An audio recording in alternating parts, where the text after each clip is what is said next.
I'm here, even Nicodemus, it's more of a feeling than it is a place, I guess. Just look around, it's kind of gets a chill every now and then to think that this same land I'm going over with a four-wheel drive stagger, that my grandfather was doing the same thing with, what, 6 or 7, 8, 10 mules, maybe 80 years ago. It's a neat feeling. Kind of wondering, well, if he thinks I'm doing it right or not. What I would really like to do is find a way to hold on to what we have and make it work. There's a lot of people who got their beginning here in Graham County or in Nicodemus. Hello again. Today is Sunday, May 27th. We're here in Nicodemus,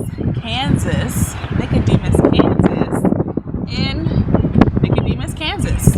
And behind me is the town hall for Nicodemus. Nicodemus was one of the first African American settled towns in the West, and it is still settled here. So there are still settlers. That's the wrong word. There are descendants of the settlers who initially came to Nicodemus, who still live here in this town. It's not very large. It's very small. It's very historic. It's very historic location.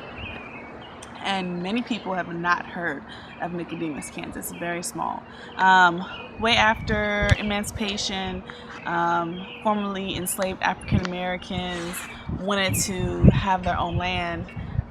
They wanted to have their own economic wealth, and they were not able to do that because they were black and in the South. The only thing that they could do were become sharecroppers, and of course sharecropping does not mean that you own the land. It basically means that you lease out someone else's land and you work for that land, but you really hardly make any sort of profit. So there was a big boom going west, not just for African Americans, but for Americans in general. African Americans were definitely interested in going out west, and so one of the African Americans who insisted that formerly enslaved African Americans come out west. His name was Edward P. McCabe, and inside the town hall there, they have an exhibit which talks about who Edward P. McCabe was, how he got interested in formerly enslaved African Americans out here to Nicodemus, Kansas. And as you look around, you can see that nothing has really changed in 2012 as far as the landscape. It's very flat out here, and I can only imagine what it was like for the formerly enslaved African Americans to come from Mississippi or some other state. So many African Americans came out here to see what it was like. Some left, many people stayed, and there are a lot of descendants out here in Nicodemus and in the surrounding areas.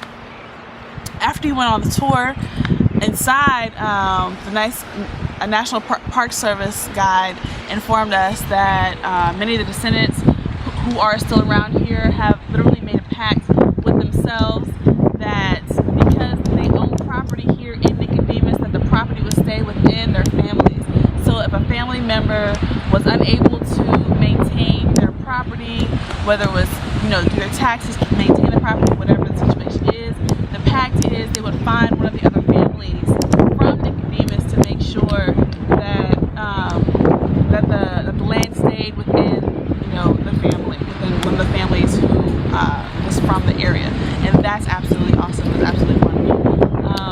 One of the things that we found interesting on this trip is that since we started in the east and we're going out west, from Memphis, Tennessee to St. Louis, and out to Kansas, we keep seeing over and over again the Lewis and Clark expeditions. We keep seeing these two men who were at the heads of the government, trying to go quote unquote out west, right, on behalf of the government. But the part that we don't ever hear about in schools is that African Americans were out west. They were out there looking for the same thing. They were looking for freedom. They were looking for self-containment. They were looking for self-improvement.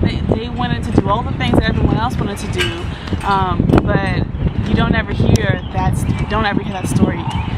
Some people may have heard of Buffalo Soldiers, African Americans who were literally the first cowboys, but you don't really hear about them in school too much.